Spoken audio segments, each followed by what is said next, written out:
simply playing a cursory or non-existent role. So a race-focused construct like racial identity, racial socialization is the focus of what you're looking at. So that's a race-focused construct, which is a little different than a race reimage construct, which I think a lot of educational psychologists, a lot of researchers are really interested in, because race reimage constructs are traditional constructs that are reconceptualized to include a racially influenced perspective.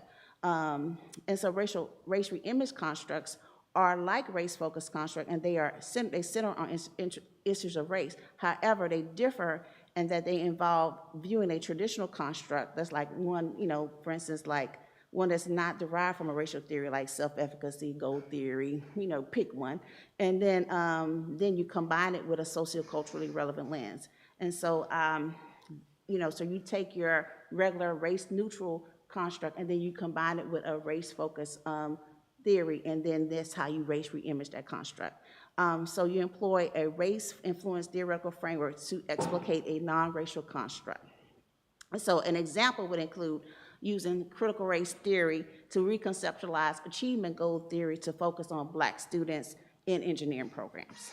So you have the critical race theory, a very much a race-focused theory, with achievement goal theory, which is very kind of race neutral, and then you're focusing on Black students within engineering programs, so within that whole cultural context. And so that's kind of how you erase reimage, a theory. And so a race reimage study aims to reimage a traditional educational construct in a more critical, culturally relevant manner to understand a racialized group's perspective or to engage in a race-based critique. For race reimaging to occur, a critical, culturally relevant theory and a traditional race-neutral theory need to be merged. So it's really about that merging. And this involves viewing every component of the original theory from a racial lens, including the perspectives of a racial group and or critiques based upon race. Also, the researcher must consider the cultural historical context when merging the theory. So it's all about the cultural context. You never go into a situation neutral, so we have to understand what's going on now and what went on in the past. Race reimaging is just not about the theory that's being used. It's also about reframing the research to incorporate race throughout all aspects of the study. So it's about using critical literature to inform the study. It's about choosing a research design that's congruent with the race-centered focus. It's about developing race-centered research questions and engaging in participant selection, data collection, data analysis, and interpretation that focuses on race, as well as disseminating your findings in a manner that highlights the emphasis on race. It's about using the race reimage theory to better understand and or interrogate how race influences the experiences of people, policies, and systems that are being investigated. So it's a holistic approach. It's not just about, okay, I'm just gonna take this theory and remix it and talk about race. No, it's about this whole approach about how you're gonna really take a racial lens with this theory and ask really relevant questions to really interrogate how systems are working and systems are impacting this population of interest. And so, as I said before, we believe there needs to be a race reimaging of emoting, belonging, and achieving. So what would that look like in the engineering context?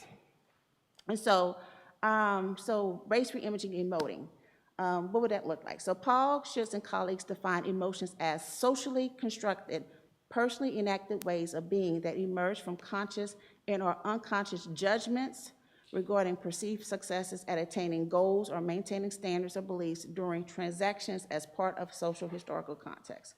So that's a big definition. So I'm going to take 3 parts out: judgments, goals or maintaining standards or beliefs, and transactions as parts of social historical context, which are the main parts of emoting, the process of experiencing emotions. So first, during goal-focused activities like getting a degree in electrical engineering or doing well in a mathematics class, we make judgments about our perceived successes before, during, and after those activities. So our emotional experiences emerge within the context of those transactions. So if we judge an activity is going well, we're more likely to generate pleasant emotions such as joy, pride, happiness, or some combination thereof. So if someone's doing well in your statics class or your statistics class, well, of course, they're gonna have a lot more pride and joy as opposed to if they're not doing well. Well, whereas if we appraise activity as not going well, we're more likely to generate unpleasant emotions such as frustration, anger, anxiety, or some combination. Second, our personal, family, and cultural goals, like spending time with family, or standards, turning work in on time, and beliefs, I will graduate with a degree in electrical engineering, right? Emerge from and are directed towards our efforts to meet our basic needs, which includes competence,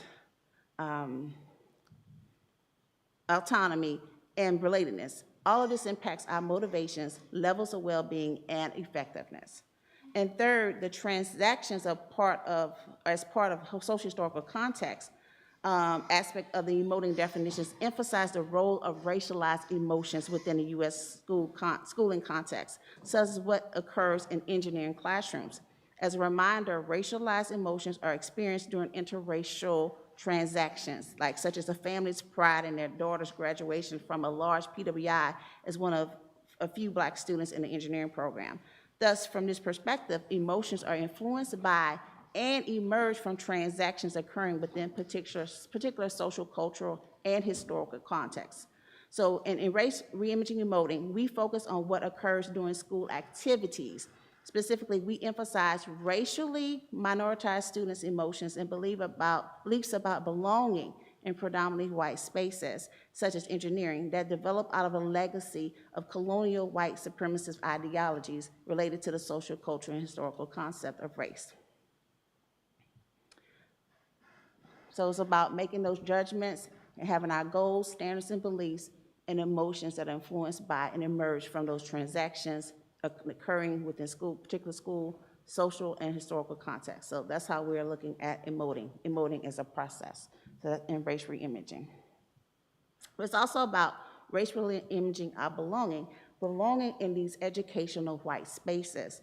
Because of their importance of motivation, well-being, and effectiveness, we focus on emotions and beliefs related to the need to belong, as well as a tendency for othering that occurs when racially minoritized students pursue their education goals in white spaces. As indicated by Elijah Anderson, while white people usually avoid black spaces are required to navigate the white space as a condition of their existence. Thus, white educational spaces have a history, symbols, and tradition that replicate whiteness and white supremacy ideology. So Black people have to function within white spaces. White people don't have to function in Black spaces. So we have to understand what that really means, particularly for Black people or people of color in general. So for most white people, white students, white educational spaces are normal, but they're not normal for Black people and people of color. So, however, for racial minoritized students, white spaces promote presumed deficit ideological questions about whether racially minoritized students belong, are competent, and can be autonomous in those spaces. And this is often the case for racially minoritized students in engineering programs. I mean, their competence is often questioned when they are in engineering spaces. So thus, to understand belonging in white spaces, we center our discussion on scholars who use critical theories to reimage educational psychology constructs. As indicated, a sense of belonging involves students' beliefs about their interconnections with others in particular value contexts. However, this approach has also been characterized as part of the hidden curriculum, with the notion that if students do not identify with the white majority culture, they should or need to learn to adapt to that majority culture. So recent inquiry by Carlton Fong and colleagues, as well as DeLeon Gray and colleagues, suggests that racially minoritized students, especially in predominantly white university settings, can face alienation, cultural disconnect, and bias, weakening the connection they feel about their school and peers. However, the research also suggests that reforming educational contexts to properly value students' cultural heritage, legacies, and traditions may enhance racially minoritized students' overall sense of belonging in educational context, specifically as demonstrated in Ebony McGee's work, embracing students' diverse experiences and addressing their racial climate within engineering programs can support the belonging of racially and minoritized students, within engineering programs. So there is a lot that we can do in engineering programs, but we have to do a lot to address the culture of engineering programs. And then there's race reimaging achieving, culturally relevant achievement. So last, since achievement focuses on being successful at a task, race reimaging achievement involves expanding what is meant by success and better contextualizing how, when, where, and why a student is or is not successful.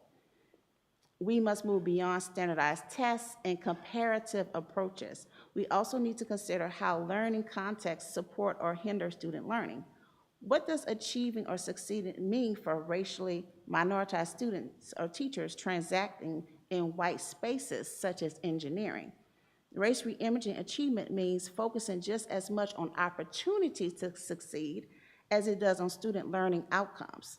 It also includes success as STEM-related activities that demonstrate equity-focused engineering thinking by emphasizing culturally relevant design and implementation. This approach helps students to learn to apply solutions to real-world problems that are relevant to marginalized communities, like the lack of clean water. How do we solve that?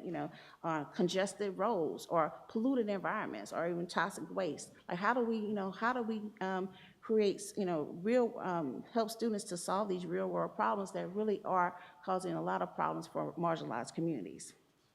So, I have a model. Hopefully you can see that. It's kind of hard to read those words, but I'm going to describe it to you. So so I'm saying, calling this towards a race reimage systems model of emoting, belonging, and achievement. And it's called towards because this is kind of a model in progress.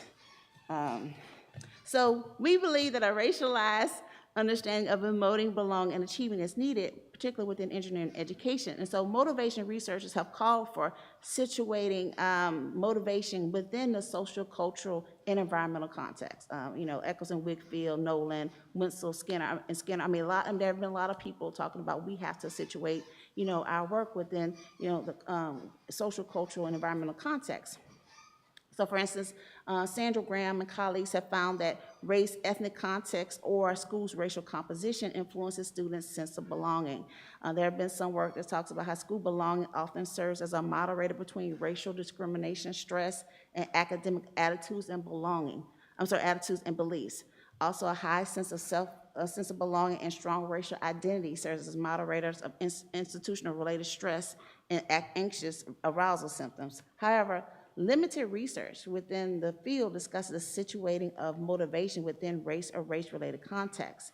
And we propose that creating a race reimage framework of emoting, belonging, and achieving requires a systems-based approach. And so we build upon Bronfenbrenner's ecological systems theory, which examines how the broader environment influences an individual's development through the interactions of complex layers or systems.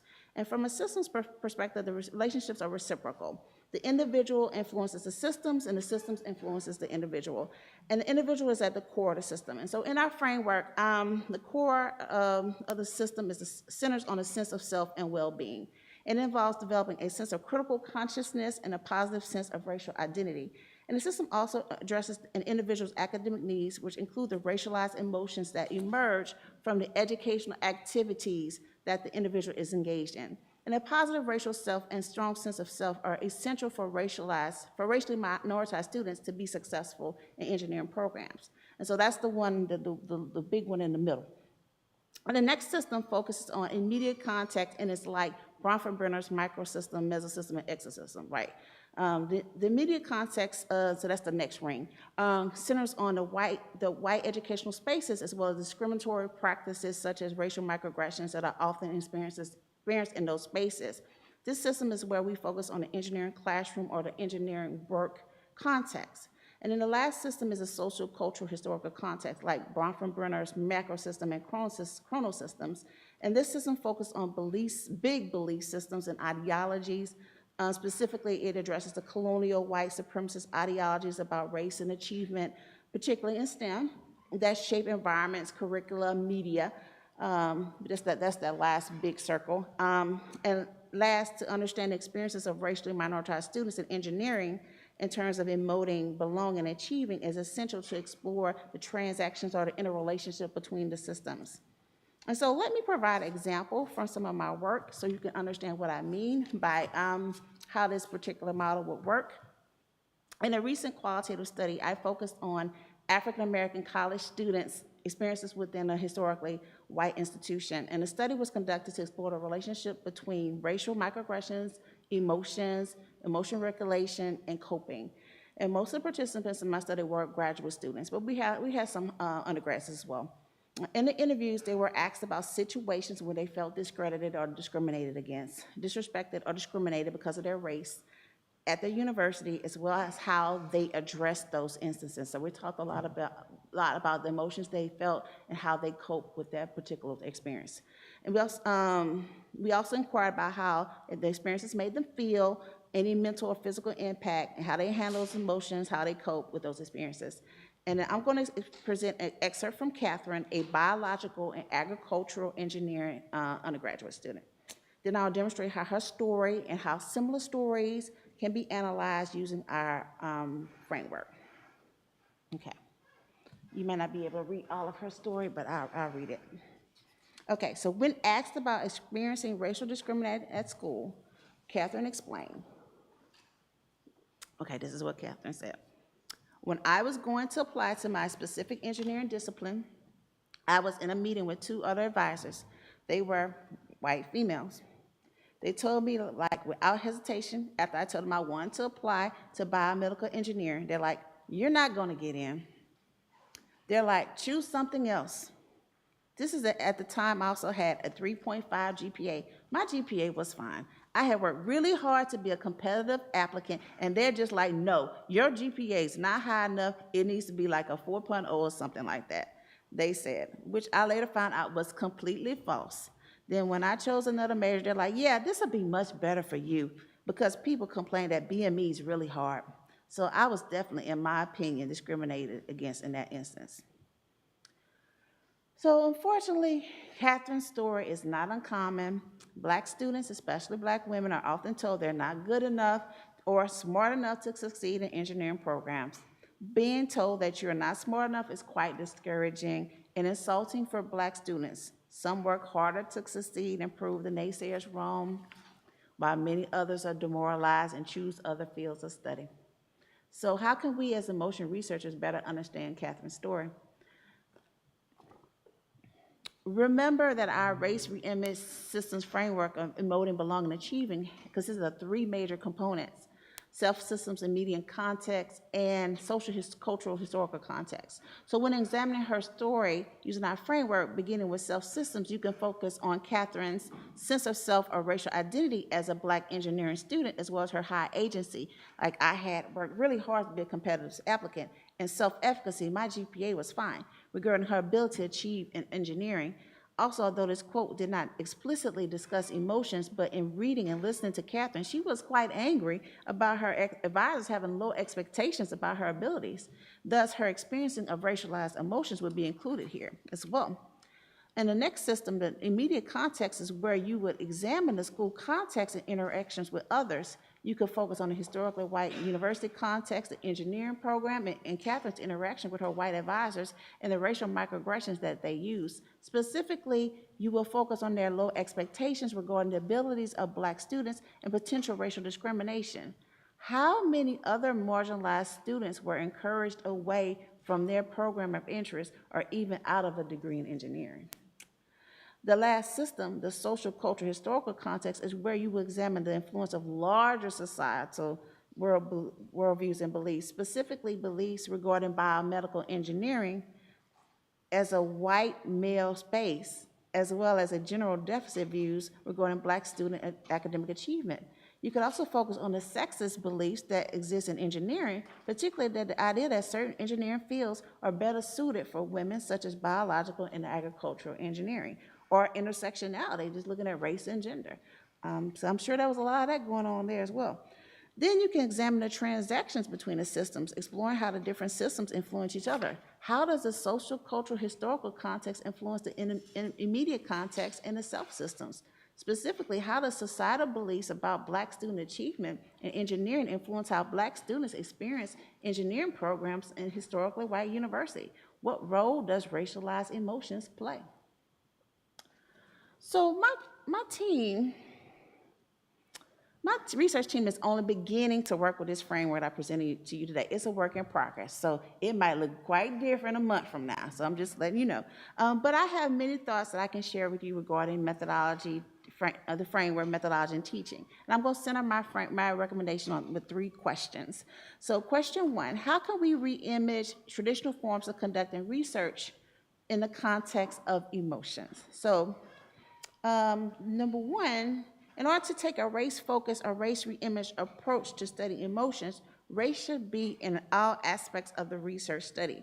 Race cannot be expected to just emerge from your study if it is only a demographic variable listed in the participants section of the article.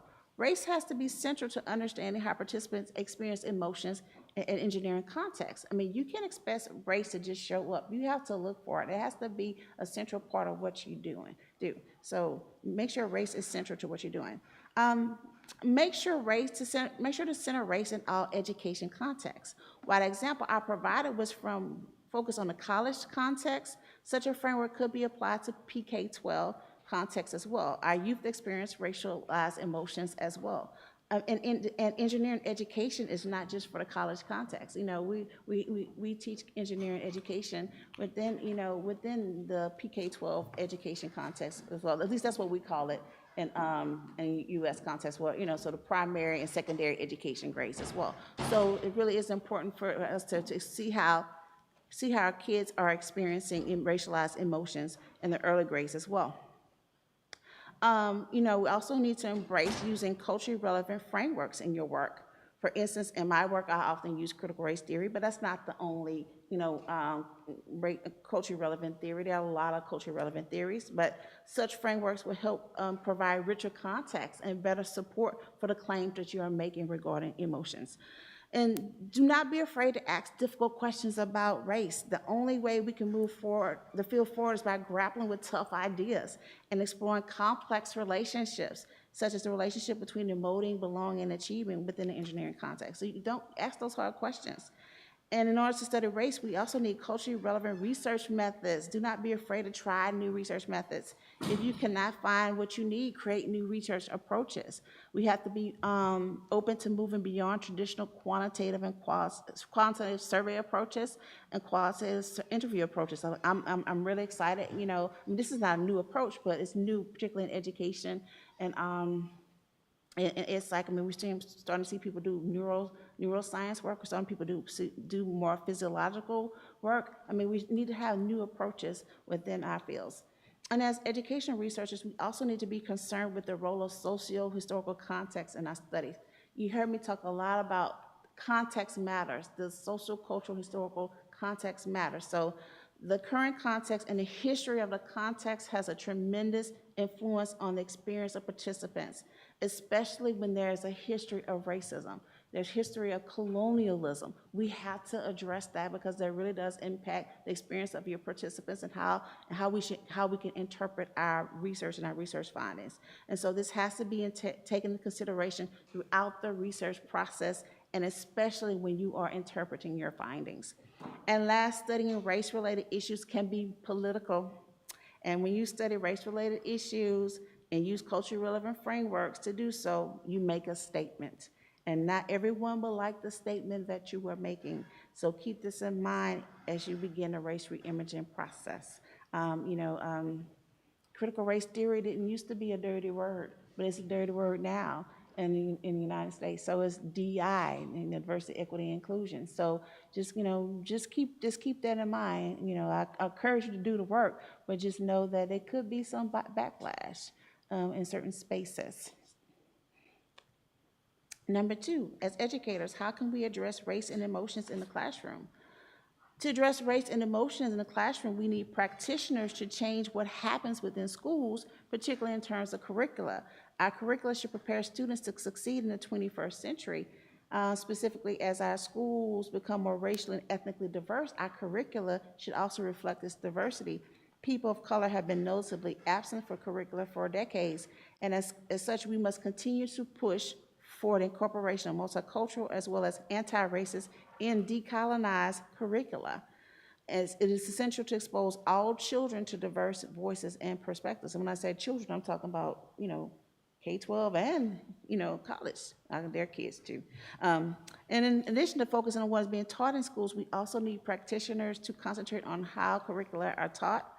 Teachers should embrace culturally relevant and responsive approaches. Such approaches challenge deficit perspectives. Culturally relevant and responsive educators take asset-based approaches to teaching, focusing on the strengths students bring to the classroom. And students should also want to attend school and should feel comfortable in their classrooms. It is imperative that educators help build community in their classrooms. There are a lot of ways for educators to build community. For example, educators should create a warm atmosphere for their students, listen to students and respect their voices and experiences. I have heard so many Black students, for instance, talk about, they would tell their teachers about, experiencing racism, and the teachers don't believe them. Listen to your students, listen to their experiences. Students would just make things up. Allow students to check in and discuss what is happening in their lives. Establish trust by having clear expectations and providing fair and honest feedback. Acknowledge and validate your students' emotions, particularly the racialized emotions that they experience. And doing so will help students feel as though they're a part of the classroom and school communities. And my last question is, how can educators promote the psychological safety and well-being of students as they experience racialized emotions? Well, a way for schools to promote psychological safety is for schools to help students feel as though they belong. One way to do this is by creating academic and social counter spaces on and off campus. Counter spaces are often initiated and led by students, but can also emerge through student organizations, offices that provide services to minoritized students and other student organizations. These spaces have been shown to help racially marginalized students feel as though they belong. And these counter spaces are places where minoritized students get to know others who experience this, racial discrimination. And they're also places where minoritized students can experience the joy and camaraderie that emerge from a sense of belonging. But I am saddened to say, in some places in the United States, because of the DI push, some counter spaces like Black student unions and Hispanic student unions are being closed and being defunded because of some of the politics there. So I'm very worried about the sense of belonging for a lot of marginalized groups across the board, LGBTQ, Muslim students. I mean, yeah. So there's a lot, but we're gonna have to really think about how do we create this sense of belonging for our students. But to promote student well-being, educators, particularly counselors, should allow students to express their feelings during racial situations. Educators should help students to develop appropriate emotional regulation skills, which is interesting because in the United States, there's also attack on social emotional learning, so that's a whole other discussion.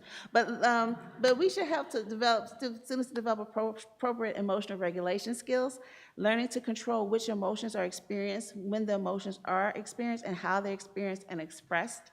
So students should explore the emotions experienced during racial situations, which are often varied and usually negative or unpleasant, but helping people to understand and how they think about or experience race-related situations will allow them to exercise higher degree of emotional regulation during those situations and potentially change any resulting race-related behaviors. This will also require that students have substantial metacognitive skills and critical consciousness.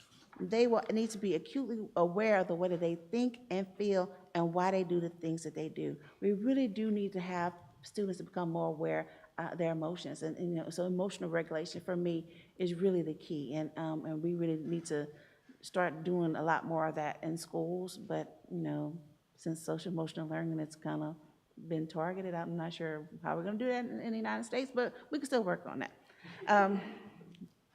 Okay, so, in conclusion, in case you're wondering, at the end of summer, I contacted Tanya. I know you remember Tanya and Marlon at the beginning.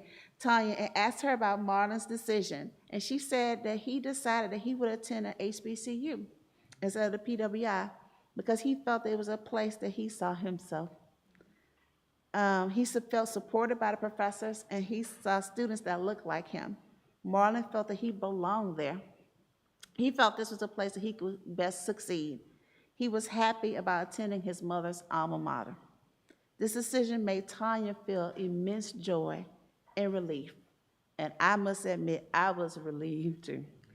So thank you. I hope you enjoy the rest of the conference.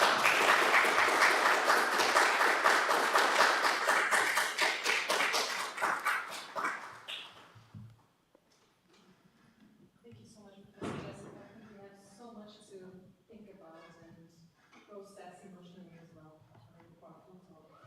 I would like to invite Fidelis, Laura Khan, Matheus Andrade, and Luana Smith to join Professor Jessica Dubugabi in the panel discussion and some of the questions we might have about the topic today. Is that a mic?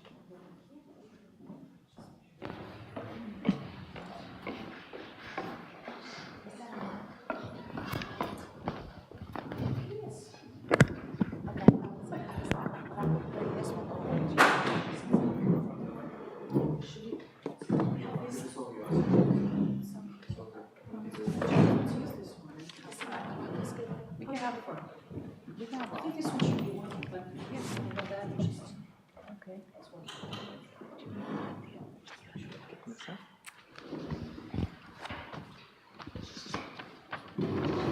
I'll be with you one second. So just want to make sure we have answer words.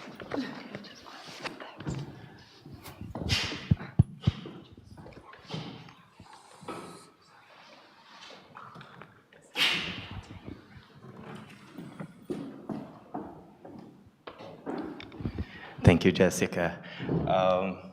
Brilliant talk, and so many things crystallized so clear. It was very useful and very interesting. Thank you very much. As a practitioner, I am very interested in understanding how we can start thinking about the idea of anti-racist curricula. I work at UCL, a university in London, England itself being a country with a heavy and strong colonialist past, and my students' body, my students being very diverse. So sometimes some of the worries that I have into having that dream of having an anti-racist, decolonialized curriculum is it going to be difficult for the students when we are talking maybe about social traumas in the curricula or talking about topics that can bring up those traumas? So I was thinking, from your research, do you have some advice on how we approach this, maybe from the planning, from the consultation with the students, and even the practical implementation of it? That's a great question.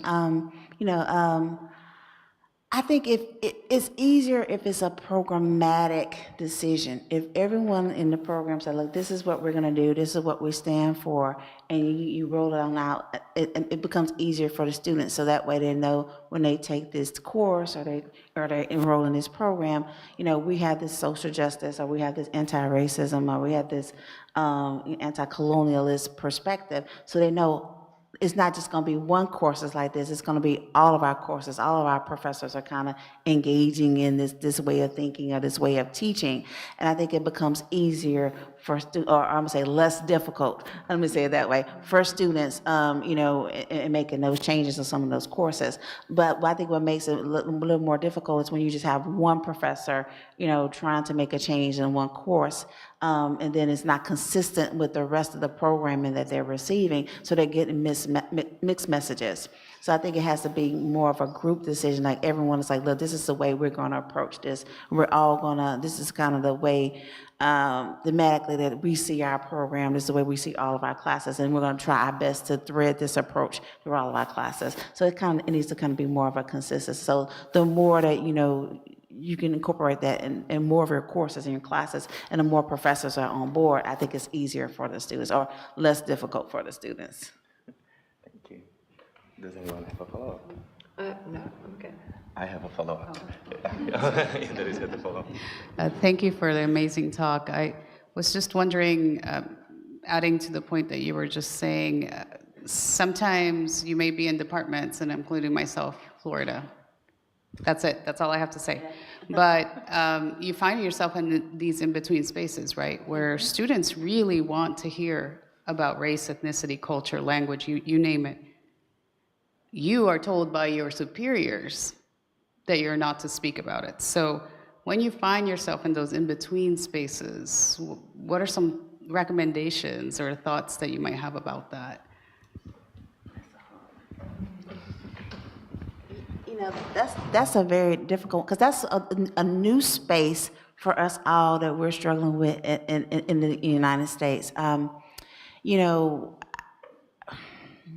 I recently moved from North Carolina to California, and I'm at a private school. I'm at the University of Southern California as a private school, and my whole school is about diversity and social justice, and so I'm free to do, you know, and say, you know, what I want, and you know, and they encourage us to do that. So I'm in a totally different space than most of my colleagues across the country. So I know I realized that, and I realized that extreme privilege I have about that. So it's easy for me to say, well, just go ahead and do it. But I do realize that challenge. I think part of it is the people in spaces like I have, you know, we have to use our voices to kind of come out there, because some of you can't use your voices. But I think you all have more power than you think. Except there's some states, there are laws that say, explicitly say you can't do this. But I think you all have to really know what the law says and know what the policies are, and not give the policies more than what the policies actually say. And I think that's what the problem has been, that the policy may say one thing, but people are being overly cautious and not allowing anything. So I think you all need to do exactly what the policy says, no more. And you know, and so if it says you can't talk about X, but it didn't say anything Y and Z, then you can talk about Y and Z, right? And so and just make sure you know what the policy says, and I think that's the way to kind of skirt around it. Because I think what's happening, I've seen people are overcorrecting, and they're just going out and say, oh no, we're just not going to do any of those things. But I think, you know, so go to the policies first to make sure that you are in alignment, and then figure out a ways around, work around those policies. Because in some of the places it's scary. They're literally saying that they will not fund anybody that talks about these things, and so you don't want to lose your job because you got in a class and you has a student read an article on, you know, a racial topic, and you literally lose your job. I mean, it's getting that serious in some places. So yeah, so make sure you're just kind of aware of what the law is. And then, you know, simple things, you got to go out and vote.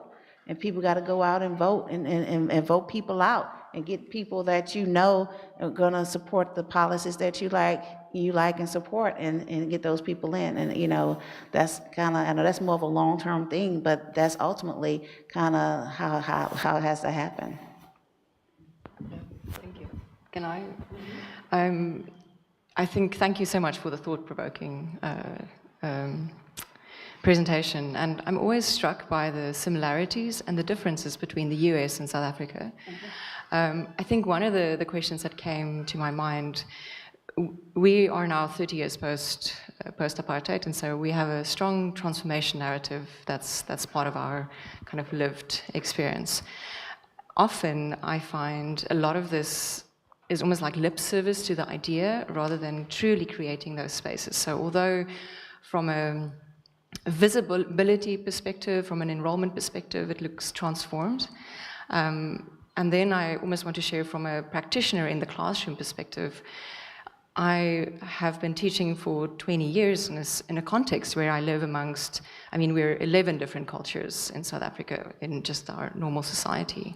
And until recently, when my teaching partner came from a Sotho background and shared some of their cultural nuances that I didn't know about. I think we mentioned yesterday, I briefly spoke to you about mental well-being, that even though we both have the same sensory experience, it's perceived very different from depending what your cultural background is. And so me as a staff member going into a space like that, to some degree being unprepared, and an institution that doesn't prioritize creating spaces for that development and overemphasizing development of my technical competency is more important.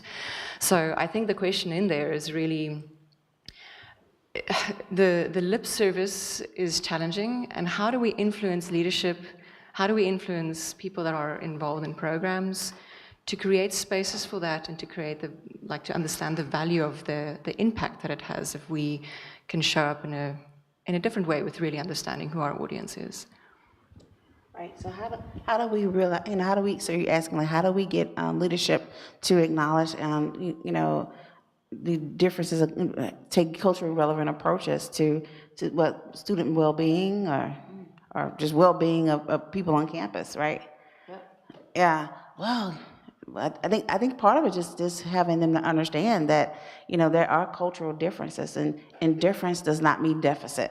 I think that's the first part, because I think a lot of times, as I mentioned, we operate in this kind of white normative space, and we assume that everybody operates the same way, and that's of course not the case.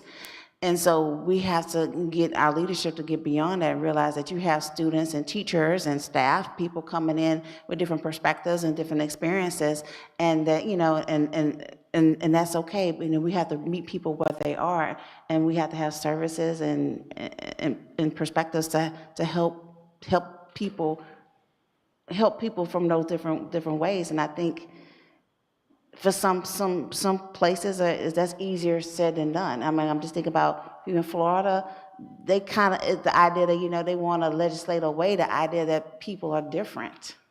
But Florida's not the only place. But then, other places like where I'm in California, they want to embrace that. Hey, the diversity is great. We have all this difference.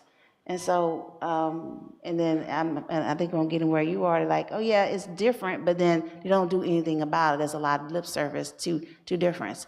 And so part of the, the whole diversity thing is, you still have to do some work understanding difference. Like when we talk about intercultural work, we still have to put some work behind that and understand it. We just can't say, oh, people are different and just leave it at that. So, okay, what about is different? How do we understand it? How do we put some effort into it? And dare I say it, they have to put some money behind it. Part of it, and really that's what's getting at it. If, it's easy to say there are differences, but then to do something about it means you have to create some work behind it, and people have to want to do it, so that's people willing to volunteer, and then there has to be willing to actually put some finances behind it. And a lot of times people don't want to, and sometimes there's not funding to do things. I used to be in administration. I know sometimes there's just not, or sometimes there's not a will, but sometimes there's no money to put behind services. So sometimes it's going to be, to be fair, it's not, so sometimes it's complicated. Yeah, but I'd have a kind of question for you all. I think it's really important. So how do we, we talk about kind of emotions, and I like the questions that statement she brought up yesterday to give you a little context, to talk about the whole idea that, when you work with people from different cultures, is that, there are different interpretations of emotions. So how do we, in an engineering context, and, when people interpret emotions different ways, like how do we as teachers, how do we work with and how do we support students and to understand emotions if there are different interpretations of those emotions, and how does that function within the engineering classroom? Yeah, I'm just throwing that out to you all. Since they gave me all those hard questions, I'm gonna give them a hard question. Yeah. The tables have turned. So I'm going to talk about my experience. And it was a very small step, but I remember when I was starting my PhD, my supervisor asked me, "How you doing?" And I said, "Baby steps." And he's like, "Good steps, regardless." So I'm just going to think of it like that. So I coordinate teaching of mathematics to some 900 students across 8 departments at UCL. And we have about, it varies between 20 and 30 members of staff delivering workshops. And normally I produce the content, revise it, and send to the members of staff. Coming on from the pandemic, one thing that we realized is that the students were very activated emotionally a lot of times. And there could be a number of reasons for it. Our hypothesis was that before we were teaching mathematics to the students on chalk and talk. We go to the boards, we show them a lot of equations, they copy the equations, they try to solve it, and call it a day.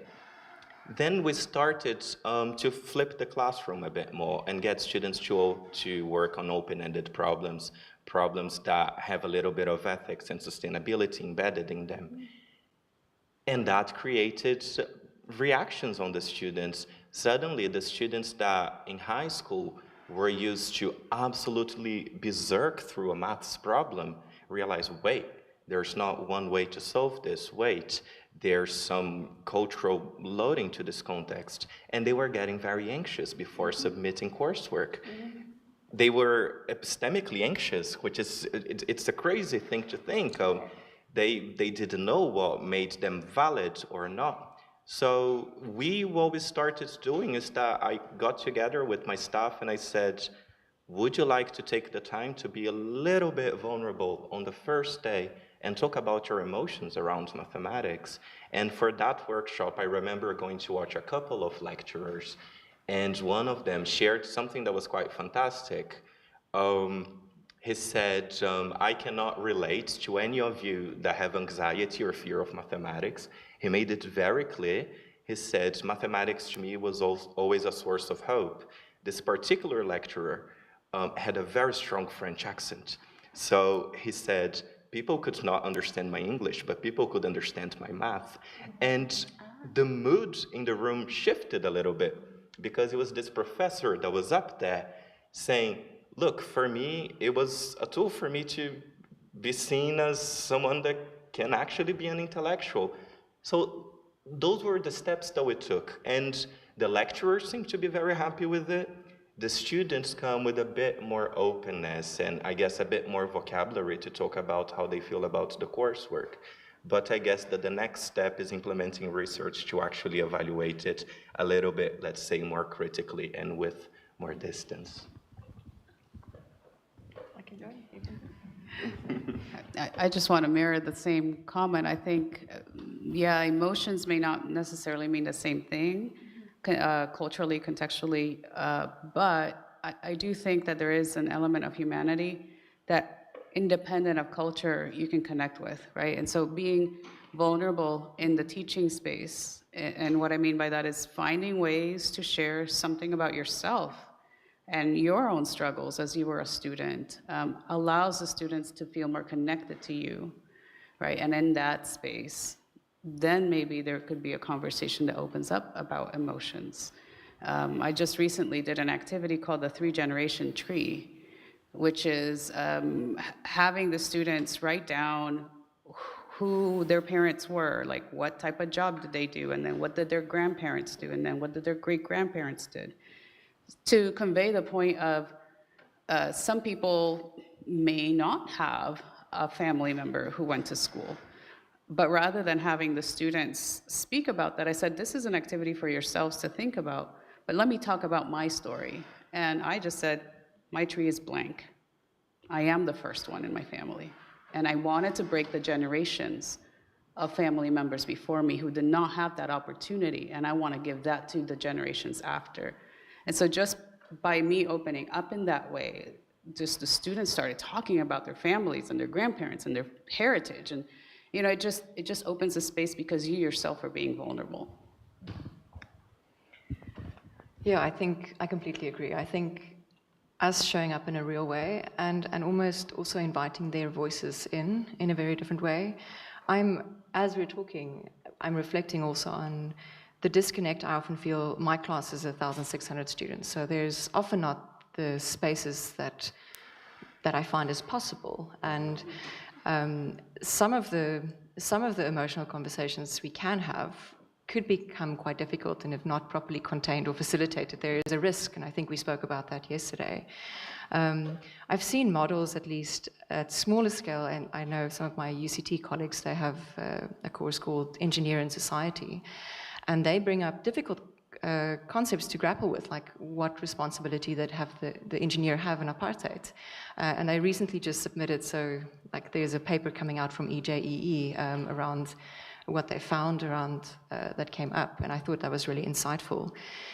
The class is smaller, but the level of engagement, because they can both bring in their own personal voice and their own story, and they have opportunity for students to unpack that and bring in their experience. And they go on trips to, like in Cape Town, there's a District 6, which was a massive displacement. So they would go to the museum and have all kinds of interesting engagement. So I think there are opportunities. And simultaneously, I'm also aware of many of my colleagues being quite threatened by that idea of being vulnerable. I mean, I myself have to admit that I'm quite scared of that level of vulnerability, and it takes me a moment to get there. And I think there's a place that we can also hold for each other, like our colleagues, in a community, to support us to be able to be vulnerable in a contained enough space to make those connections with our students. Because I agree, I think as a practitioner, that would be the first step, like finding the courage within yourself to show up in a real way and allowing your students to meet in a potentially tension, conflict way. Yeah, but I am aware that many of my colleagues would freak out, me included, about the potential for what that might bring. Yep. Any more difficult questions? I don't have one. I'll think of one. Yes. When Lelani was talking, one thing that I realized is one variable that can be important in teaching, which is the scale. We have some colleges that are small and they can provide that level of bespoke teaching that is, it's almost like coaching. It's less like teaching and more like coaching. And in England, at least, we are experiencing a massification of education. Student numbers keep going up, staff numbers keep the same. We're stretching ourselves absolutely thin. And more, these issues, the issue of the climate emergency, the need to decolonize the curriculum and to have a race-critical curriculum, and so many aspects, they keep coming at us, and it feels like we're being pulled from all directions without having anything pulling back towards us. So I was wondering if you have some thoughts on, how race reimagined emotional frameworks can work at scale, and maybe compare it to what would be possible at smaller scales. Yeah, that's a really good question. I think, great, always how do we do things at scale is always the important. But I think you brought, when you were talking about that math class, I think it's really a good idea. Engaging in very applied activities. I think even if you have a small class or a big class, even a big class, every day doesn't have to be multiple choice, right? You could always still give people very applied activities, very applied, questions every now and then, what do you do, how would you do this in this particular context, and getting students to really think and bringing in social, cultural aspects, particularly, when you say in apartheid, context, and just maybe even bringing in that history for them to understand how would you solve this problem, in this context to fix this particular problem. I think in this larger societal problem, I think, even though you may have a large 100, 200, 300 person class, you can still get them to solve those relate problems to the larger societal issues. And I think it's just so, we have to go beyond just your traditional solve this math problem to kind of connecting the course topics you have to the larger issues, the culturally relevant issues. So I think we just have to be a, just think a little more deeply about how we're teaching things and how we're assessing students. So now, of course, if you're smaller classes, you can actually do those more thoughtful conversations, get into more, be more vulnerable as an instructor, and you can actually have those more thoughtful conversations and maybe do more portfolio type assessments. And so you have more freedom to do like bigger projects and things like that. But I do think that with the bigger classes, you just have to be a little bit more creative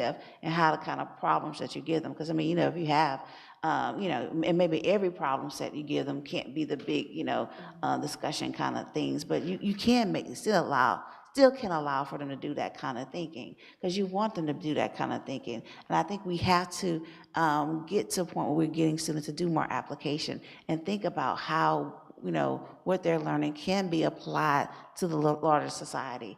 Anyway, even if you're not trying to do anything culturally relevant, because you hear a lot of students just not seeing how what we're teaching them can be used to outside, and we just have to do a better job of doing that. Like, how's this math? What I'm learning in math, how can I be used outside? We just have to do a better connection with that.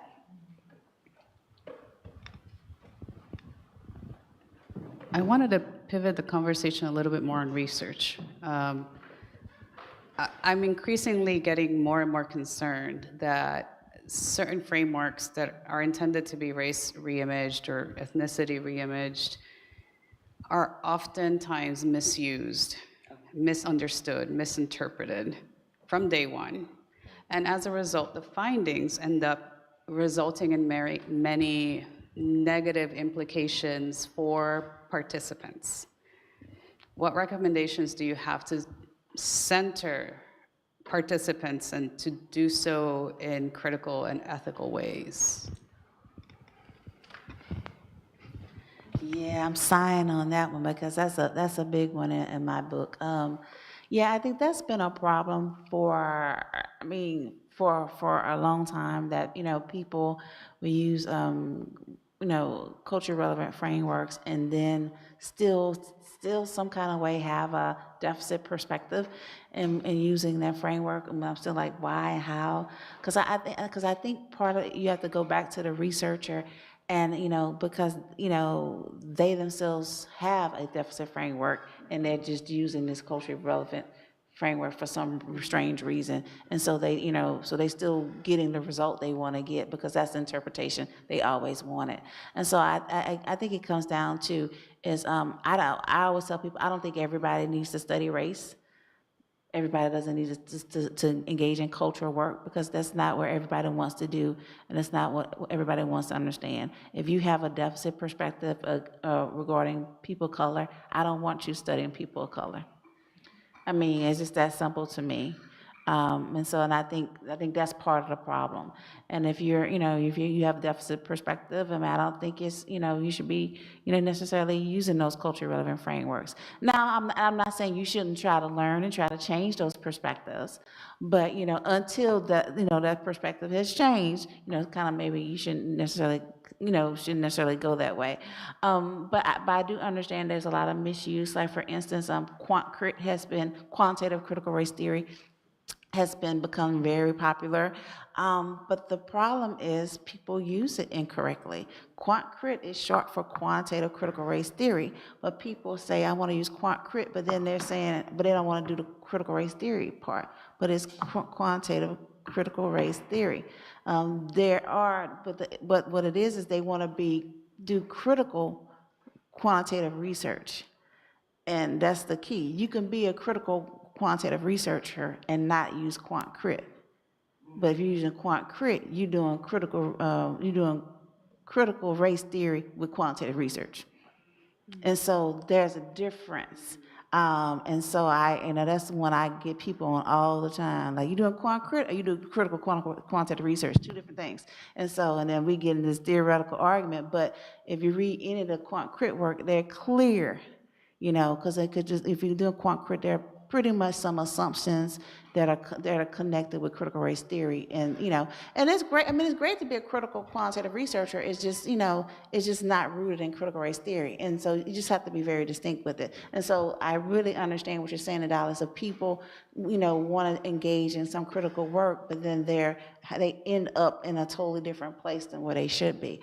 And so my suggestion would be that people really, before you just jump into this work, you really need to take time to read and understand, and then slowly engage and get into work. And then maybe instead of not necessarily doing the work by yourself, maybe get on a team with some people who've been doing that work for a while, and then learn it, and then then eventually branch off and maybe start doing the work by yourself. So I think part of the problem is I think they're not people who do that aren't necessarily well read enough, and then they just jump in and they start making some assumptions, largely because they just don't know the literature.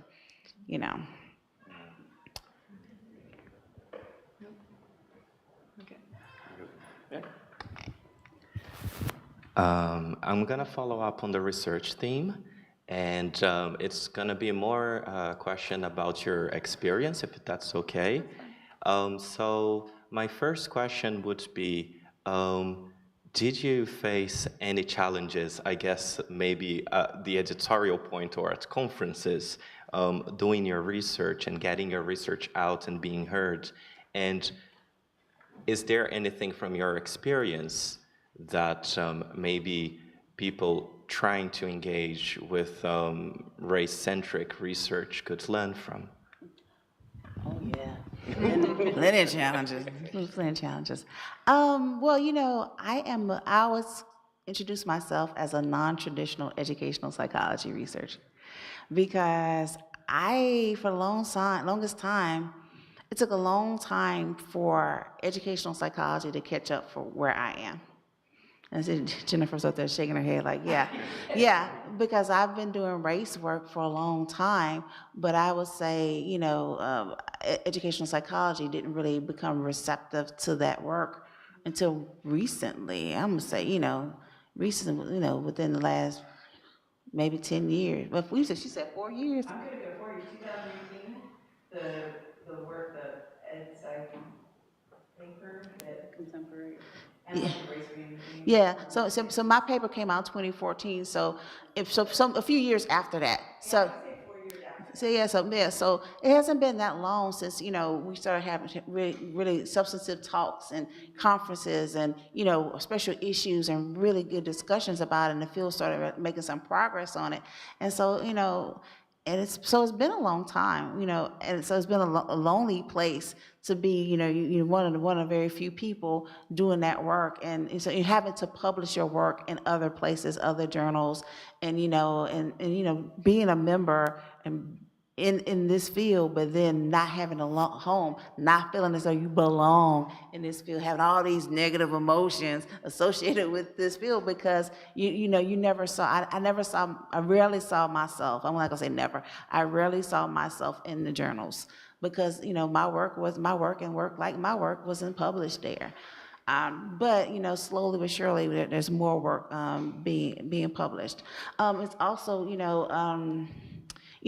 people don't, it's hard getting grants, with my work. Of course, because people don't want to fund grants. People studying race, almost, it has to be, it has to be centered on something else, and it can have a racial, context, but people don't want to just look at racial stuff. So, yeah, I get disappointed, and my work doesn't go places all the time, but I still just kind of do my work. And it's really interesting. Before all the anti-CRT DI work, schools have long, been nervous about having people come into their places and ask questions about race. So I had difficulty getting into schools like long before all this stuff happened, because principals didn't want you coming to their schools asking questions about race, because they didn't want to be on the news, saying their school had a race problem. And so it's always been difficult studying race. My interest really is in adolescence, and I really love middle schoolers and high schoolers to study how they feel about themselves and their racial identity. But it's hard getting to study adolescence because principals don't want you in there. And so I've always had that problem. So I've really kind of expanded, my understanding to go more into college students because it's easier to talk to college students than it is to get in those schools. So yeah, I've had a lot of challenges trying to study race, and then if I want to ask them, how do you feel about that? Oh no, they definitely don't want to approve that. So I actually had a study, and it was interesting looking at students' science identity, and I wanted to look at racial identity stuff. Oh, we had a lot of student-teacher relationships, all kind of really interesting things about, basically, I want to look at how students all these things that impacted students wanting to have a science career. So it was a really great study. But the district, we had to get a school approval, had to get district approval. And so the district actually sat down, oh, we like your study, it's great, we support STEM work, and then they sat down and talked to us about the different, scales we had. Well, we really don't like this race scale here or this gender scale. And then it's like, oh, but see these items, we don't like these negatively worded items here on this scale. Like, we like things to be in the affirmative.